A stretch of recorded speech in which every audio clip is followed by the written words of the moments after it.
Well, hello, everyone. Kirby Hossman here with a very special episode of Delivering Marketing Joy. So some of you might know this is a special episode because it's the 400th episode of the show that I started almost 8 years ago. We do it every Wednesday. I'm super proud of that.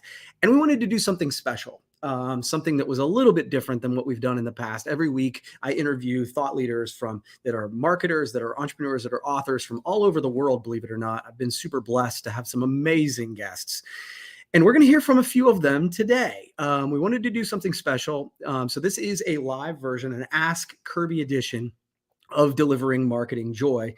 And so what we did is we reached out to a few folks who've been on the show several times. Thanks, Rich. Appreciate that. Thank you, Logo Jojo. Appreciate it. And what we did is we reached out to them and said, hey, if you had a chance to ask me another question, what would you do? And so I was blown away by the response. I had several folks who are amazing friends and also super talented, super smart, who were nice enough to grace me with some time and some really tough questions, if I'm being honest. And they've taken the time to record these on video. And so we're going to show the question and then I'll do my best to answer them. So I've got my buddy Brandon behind the scenes. And so he's got the questions queued up. Brandon, if you would, I think we're starting off with Josh Robbins.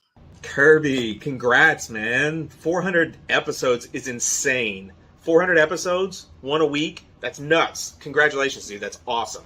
So here's a question for you.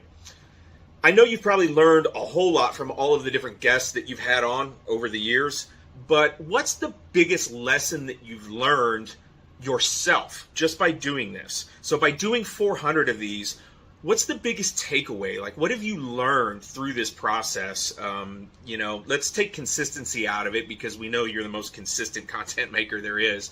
But what's the biggest thing you've learned, aside from consistency, from nailing 400 of these? Thanks, man. Okay, so the funny thing about this is I'm listening to Josh's question the first time, and I was like, oh, I'm just going to answer that consistency. That's the most important thing. So he cut me off at the knees there. So thanks, Josh. But I really do think that one of the biggest lessons is showing up every single day. When in doubt, do one more. Couple other lessons that I think I've taken away from doing this exercise over 8 years. When it comes to content, it's not what you can create, it's what you can recreate. I think so many times someone has an interest in doing a podcast or a video or something like that, and they throw their heart and soul into it, and they do an amazing first episode, but they created something that is really hard to do a second time. And so then they do it maybe a second or a third time, and then they run out of gas. If you look at the history of Delivering Marketing Joy, I've created something that is fairly easy to recreate. There's an open that's always the same for the most part. Then I do the interview. Then there's an outro. I do a specific number of questions. The point being, it's something that I can do on a consistent basis and keep it going. So it's not what you can create, it's what you can recreate. The other thing is, if you want to do something over time, you want to use tools to make your life easier. So, this is a rule it took me 300 episodes to learn. I did it for 300 episodes. I individually scheduled every single guest, and that was really hard. It became coming up with questions and scheduling the guests was harder than all the other stuff combined. Finally decided to listen to the advice of some other smart people, and I started using Calendly to schedule those interviews. And now I'm booked way ahead. Using that tool has made my life easier.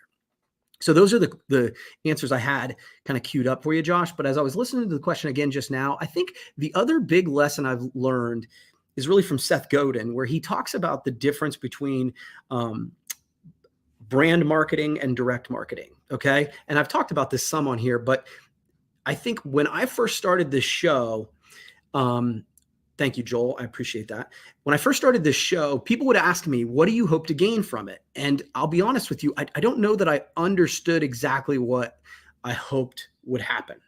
I just felt like it was the right thing to do.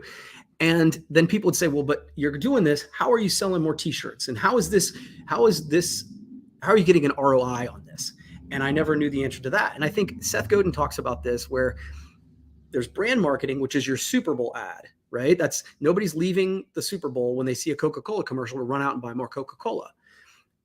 They just hope that you are top of mind. They keep you top of mind when you're out there. And then direct marketing is that where you send out an email, they click on the link and buy from you. They're different. Both are important. Both are powerful, but you can't measure them the same way. And so what I would say to you is this particular exercise is brand marketing, right? People still buy from people they like, know, and trust. Content done right, when you are giving over and over again, it puts you top of mind in the eyes of your customers. And that always plays well if you're playing a long game. So that's my answer, Josh. Brandon, you want to cue us up with the next question? Hey, Kirby, congratulations on episode 400. Wow. As a content creator myself, I can tell you with certainty, I empathize and respect the amount of work that's gone into you putting in 400 episodes of the show. So congratulations on that. My question to you, as you may know, I was recently appointed the committee chair of the Michigan Promotional Professionals Association Diversity, Equity, Inclusion, and Belonging Committee. And I'm wondering what your advice would be for me in that role, knowing what you know about our industry, the demographics of the makeup of the members of our industry, and what we would like to see happen going forward. Looking forward to your advice on that, Kirby. And once again, congratulations on episode 400, man. Wow. Thanks, Roger. I appreciate it. One of the things you're going to find, folks, if you stick with me on this, is I got some big questions today, right? Like, these are not lollipop questions. So Roger is taking on a big challenge here. And so I'm going to do my best. I don't know that I'm qualified to answer this, Roger, if I'm going to be completely candid, but I'm going to do my best. So the things that pop into my head about as an industry, and I think that those of us in the industry understand, this is has not been a diverse industry. It's been an industry made up of white males. And I do understand the irony of that, saying that as a middle-aged white male. But I think part of the challenge is we don't want to talk about this because we're uncomfortable with it, because we don't feel like we're qualified. But I also think that that's why it's important that we talk about it. So I appreciate Paul Kiwi's leadership on this. I appreciate your leadership on this, Roger. So a couple things. I think, number one, I think we're doing a better job of accepting alternative voices. Better. I didn't say we're there. There's a difference between progress and perfection. So I think we're doing a better job of accepting and sort of looking for views from alternative folks, gender, color, creed, all that sort of thing. But that still needs to be improved. So that's number one, is just really trying to continue to educate the population that needs to accept others. The other thing I would say is we need to do a better job of inviting. So I think, and I was thinking about this in my own context. So I reached out to friends and of the program who've done the show before, but it occurred to me that at first, all of the questions I was getting was from white males. So again, I'm sort of looking in the mirror on this. And in that moment, I think I need to do a better job of inviting. Not just saying, hey, I've invited everyone. I need to do a better job of saying, no, I specifically want your input, and reaching out to those people of different colors, different orientations, all that sort of thing. So we need to continue to improve accepting. We need to do a better job of inviting. And then for all the people on this discussion, I think we do need to be patient. Now, if you're on the opposite, if you're not the white male of this, you might be like, screw that. I don't want to be patient anymore. And I respect that. But I do think we didn't get here overnight. And so I don't think we're going to fix it overnight. So I think we need to continue to tell that story, be intentional, make sure that we're not only accepting other opinions, but inviting them, even if it's not exactly what we want to hear. And then I think we do need to be patient and fight the good fight. And so that would be my advice, Roger. I hope that adds some value. Next up, Brandon. Dude, 400 episodes. Congratulations. That's like nutso amount of content. So, question for you. If you had a do-over in your 20s, what would it be? Oh, nutso amount of content. I think that's exactly the right measurement, Brittany. Thank you so much. If I had a do-over in my 20s, what would it be? This is a tough one too. So here's what I would say. I would say everything and nothing, right? So what I mean by that is I think like a lot of people who are far removed from our 20s, I look back and cringe about a lot of things that happened when I was in my 20s. There's a ton of things that I wish I would have been more patient. I wish I would have saved more. I wish I would have started businesses earlier, believed in myself. It's like, it's that weird juxtaposition of saying, I wish I was more humble, but I wish I was more confident to try the things that I sort of worked my way into. So I can't think of one specific thing, but there's a ton of things I would have done differently. On the other side, I don't think I would change a thing. I'm super pleased, super happy and joyful in the life that I've created. And I don't mean that in some like pat myself on the back way, but right now I do love my life. And so I think by going back and changing certain things that maybe I don't end up where I am. And I think that it reminds me of the quote from Tony Robbins that I hear, that life doesn't happen to you, it happens for you. And I think that in this moment of my life, I'm excited that life happened for me exactly the way that it did. Thanks, Brittany. What's next, bud?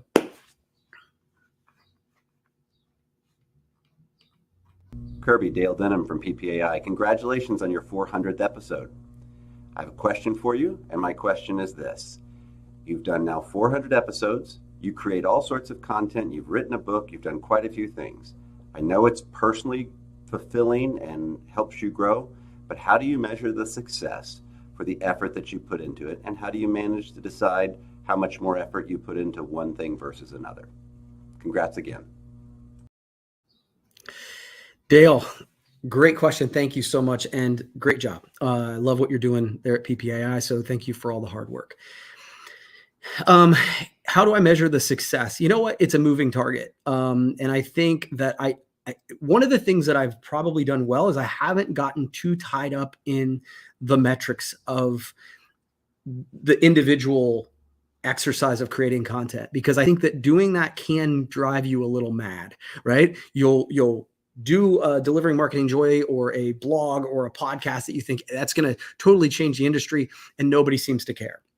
And then you'll do one that you're like, oh, I don't know if it's going to work. And it does really well. So I really struggle with the idea of measuring it exactly. I think that where it comes is measuring it over time. And I think that the way that you do that is make a commitment to doing something and then sticking. It's a lot like fitness is what I always compare fitness to content, in the sense that if you create one video and expect it to change your business life, I think you're going to be sorely frustrated, because that's the same thing as if you go to the gym one day and work out for 8 hours. You're just going to be sore, right? You're not going to see any big changes. And so I think that the way that you measure it is you do it over a period of time. Don't do it if you're not going to commit for content for 6 months, right? Because I think then you can start to see its impact on your business. The other thing I would say is the way I make decisions on how I do things is, several years ago, I sat down with my team and said, what are the ways that I bring value to Hossman Marketing? And over the course of a conversation, they decided, look, sales, individual sales, creating content, and helping our sales team do sales. Those were the 3 places I added value. And so I kind of worked with Emily in my office to say, look, we need to remove anything on my calendar that doesn't do one of these 3 things. And when I'm hyper focused on those things that bring the most value to the company, that's when I create better content and I have more of an impact. And then the final thought about that is, then I am willing to reevaluate, right? I'm reevaluating as you go to say, is this bringing the business value? And is it bringing joy to me and my life?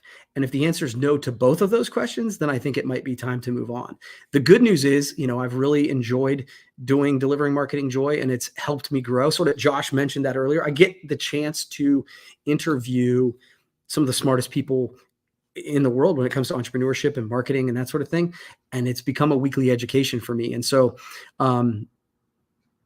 Dale, you mentioned that it is personally fulfilling. And I think that sometimes that's the thing that keeps you going when you don't feel like doing it anymore.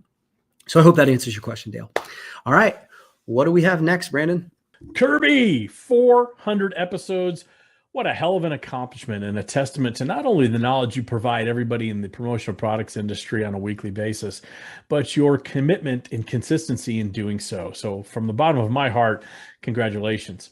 The question I have is one I've always wanted to ask you, and I don't believe I have. You've done 400 interviews, and I know sometimes when you end those interviews, there has to be a question you wished you would have asked. So the question I have for you, what one interview would you like to redo because you missed an opportunity to ask the right question? And also, what was that question? Kirby, again, congratulations on 400 episodes. Here's to at least 400 more. Thank you for all you do. Bill, thank you so much. And Bill, obviously my partner in crime, doing podcasts together. So I appreciate this question, appreciate your friendship.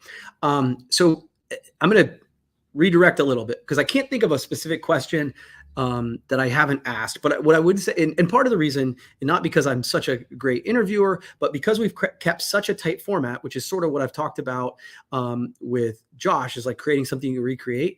Generally speaking, I know the questions I'm going to ask before I start. So I feel usually pretty good about an interview going into it because I know that I'm asking the questions I want to.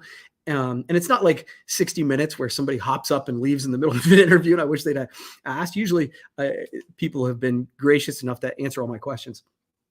But it does remind me of the episode. I had the pleasure of interviewing Seth Godin a couple times on the show, and he is one of my heroes. And he's one of those people who I reference all the time. He makes me think. The first time I did it, I had sort of gone into it with questions that I wanted to prepare. The second time was more interesting to me because he was coming out with a book, and he said that was the reason he was going to do the show.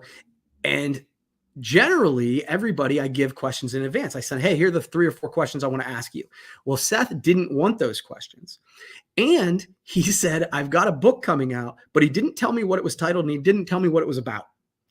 Or maybe he did tell me the title, but that was it. It was when he came out with This Is Marketing, which I have right over there. Well, I didn't know the hypothesis for the book. I didn't know sort of what his thesis for any of it was. And so I had some questions like kind of queued up, but it was one of the few times where it was truly just a conversation where I got the opportunity to just pick his brain and then try to ask intelligent questions without kind of being overly prepared. And if I go back and watch that one, my guess is I would have some questions that I could ask him again. But I also think he's one of those guys that I could have on every week and I'd have more questions for because he's just got so much insight. So I hope that answers your question, Bill. I don't know of a specific questions or specific guest. I think the other piece that I would also say is for me, it's more about additional guests. I'm constantly thinking of other people because I've been blessed with some of the amazing people that are on today and many others, but I'm constantly interested to talk to new people. I've talked about Gary Vaynerchuk, would love to have him on the show someday. And different guests like that. To me, that's more of what I would like to see than a specific question that I missed, if that makes sense. So hope that helps. Bill, thank you for the kind words. Cool. All right. So I've gotten through several of these. We're 19 minutes in and we're rocking along. What do we have next, Brandon? Kirby, congratulations on episode number 400, which, by the way, the number 400 symbolizes a journey, which I think makes great sense. 400 is also the sum of the powers of 7 from 0 to 3, thus making it a rep digit in base 7 multiplied by Avogadro's number. So there's that. All right, now for my question. In the future, I hope CSR is a part of every strategic plan. The question is, how can our industry continue to elevate our clients' brands through social and environmental responsibility initiatives? What do you think, man? Let us know. Wow.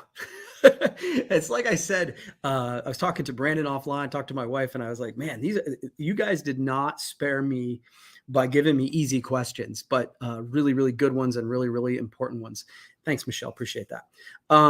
Okay. So I love what a bunch of organizations are doing to sort of spread the good word when it comes to this. And I appreciate the work that like Promo Cares and some of these other organizations are doing. And by the way, organizations like that are nonprofits in our industry, but there are some amazing distributors and suppliers who are doing this as well. So, but you're asking me what I think we can do as an industry, but also, and I think that as an industry, there's things we can do, but I also think that if you're watching this, I like to look at it and go, yeah, okay, the industry can do this, but what can I do? What can I do? And I think really it's about leading by example. I think so many times we tell people what they ought to do, right? But we aren't living them. It always, it comes back to the fitness instructor who's overweight or the chef that's too skinny. We want to follow people who are doing what they're telling us to do. So, and I use myself as an example. When I'm meeting with clients, a lot of times when I give them a piece that I'm really proud of, I will say, you can tell what I really like by what I put my name on. And I think that's wildly true. So if we want our clients, if we want other people to follow in the footsteps of doing social good, I think we need to do it first. And, because I think people are, I don't know, maybe they are inspired by words, but I think they are much more inspired by action. So if we want people to do good, I think we need to lead the way by doing good first. I hope that answers your question, Danny. Okay, Brandon, what do we have next, buddy? Hey, Kirby, congratulations on episode number 400 of DMJ. What an incredible accomplishment. So my question is as follows. What are 3 ways that the promotional products industry can prepare for and potentially thrive in a recession? Thanks for taking the time to answer my question. Wow. Not only do you ask me how the industry is thriving or should thrive or survive in a recession, you want 3 specific ways. That is a great question. So thank you, Mark. I appreciate it, man. And so this is, I think, the final video question. So I'll dig into this, and I think it's a really good one. So 3 ways, and I'm going to do my best to boil it down to 3. So number 1, if we are heading into an economic downturn, if we're there now, I'm hardly an economist, but I think number 1, step 1 is we got to get our mindset right, right? We will be experiencing challenges, right? We've already run into it with gas prices and shipping challenges and supply chain. And I think that we are going to run into those challenges. We need to get our mindset right, and we need to lean into it. We need to not play small. And by that, I think, again, just like I just said with Danny, I'm talking about the industry, but I think it's something I'm also giving examples of things that we can do individually as distributors or suppliers. During these times, I've heard that there are, 2 responses, your fight or flight. But I think there's actually a third response, which is what most people do. They freeze, right? And so I think this is a time not to freeze. And one of the ways to not freeze is to get your mindset right, right? Because if it's going to be a challenging time, we need to prepare for that. So that's number 1. Number 2, I think we need to lean into the value of what we do. If there has been anything good in the branded merchandise industry over the last couple of years, it is that I believe that the value of what we do has been proven over and over again, not just in the minds of our industry, but in the minds of our customers. It has helped to keep cultures together. It has helped to motivate tired employees. It has helped to affect human behavior. It's helped to drive people to the website in ways that we always probably knew it could. Some of our most creative clients, our most creative distributors and suppliers have shown the way. And what I would say is during this time, when people are going to be discussing how they market their business or what they do, we need to lean into what we've learned. We need to lean into the value of what we do. So that's number 2, right? So get our mindset right, lean into the value of what we do. And then finally, don't believe the hype, right? and when I say that, I mean like media, social media around our table, people are going to be having negative conversations and they're going to be telling us what a shit show everything is. And we need to not believe the hype. The reality of it is some of the best and most successful businesses in the world have been created during challenging economic times. So don't just put your head in the sand. Spend the time and energy to create and serve our clients better now. And those who do that, those who lean into this, those who really try to go on offense during a time when everybody else is on defense is going to find that there's less competition out there. And that's true for us, but it's true for our customers too. It's the time to invest in ourselves, right? So if you have the opportunity to do industry education, now's a great time to do it through PPAI, through ASI, through Better Business U. There's a lot of opportunities out there to grow yourself. It's what I would say about this is when times are tough, it's separation season, right? This is the time when a lot of people will sit on their hands. They will sit on the sidelines. They will just wait for things to get better. It's really hard to catch somebody who's way ahead of you when they're still running at full speed. It's not impossible, but it's harder to do it. But when they take their foot off the gas, when they sit on their hands, that's the time when you have the ability to make up ground. And I think that's true of an individual distributorship, an individual supplier, or an industry. I think that other industries might have salespeople who are running around going, look, nobody's buying radio anymore. Hey, the challenging economy for cable. And I think we have an opportunity to lean into the story of the value we provide and make up some ground on some of those and create some separation season, not only for our individual businesses, but for our industry as well. So I think those are the questions that I have gotten so far. They're popping up some questions now. I'm going to try and take a couple of these. My latest focus has been to help educate industry newcomers on the path of least resistance. What advice do you have for the old dogs who aren't ready to learn new tricks? For old dogs who are not ready to learn new tricks, I would say retire. And that might sound harsh, but the reality of it is when you stop learning and you stop growing, you start dying. And I think that's both metaphor, that's sort of figurative and literal. I would say the advice I would have for old dogs who are not willing to learn new tricks, retire. Old dogs who are willing to learn new tricks, no problem. There's lots of opportunities to become a sensation on TikTok. There's lots of opportunities to grow as long as you allow yourself to do it. Russ, thank you so much for your kind comment. What question have you wanted to be asked that no one has ever asked you? That's a great question, Joel. To be totally honest, I can't think of a specific question off the top of my head that I haven't been asked. But I will say, let me do tie this to something. So some of you who've watched the show for years, I did the show where I'd ask each guest 3 questions.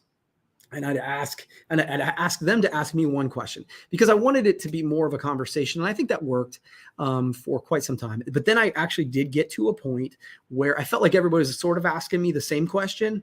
And so not the same question, but a variation of questions I've been asked a bunch of times. And so I leaned away from that and I didn't really say it. I just started asking people 4 questions instead. And I think that's provided the audience with more value, just because I've gotten more from the expert that I was talking to but I would say, Joel, in answer to your question, what's made up for it is these kind of episodes where people have the opportunity to ask me questions. And that's really fun for me. And it's fun to do it on the fly. It's both nerve-wracking and exciting, but this kind of gives me the opportunity to answer those questions that I haven't been asked in the past. Have I ever done an interview where the interviewee was so bad that you didn't post it? Man, that's a great question. I love that. No is the answer. I have posted every interview that I've done. And I think that's part of the level of consistency is that there have been interviews. What I would say is, man, I knew as I was listening that it wasn't going super well. But I think that there is maybe I'm wrong on this, but I feel like there's a level of arrogance to doing that and if I were to say, look, I was not interested, so no one else on earth would be interested. I've had many occasions where I didn't think a piece of content would be great and other people loved it. And so, no, I try and clean it up, maybe, make it technically okay with lighting and audio and stuff like that. But just because I'm not interested or I'm not following the conversation, doesn't mean I don't post it. I might not rewatch it. But yeah, everybody I've ever interviewed has made it to the show. So, but I love that question. That's a good one. Well, guys, thank you so much. I really appreciate the idea that anybody has watched this show for 8 years is crazy to me. And I can't tell you how much I appreciate that. I'm humbled by that. And I don't take it for granted. So thank you for everybody for watching. Thank you for the folks who gave me questions. You guys are great friends and great supporters. So seriously, I really appreciate it. And here's to, keeping it going, and we'll have another show next week. Thank you guys. We'll see you next time.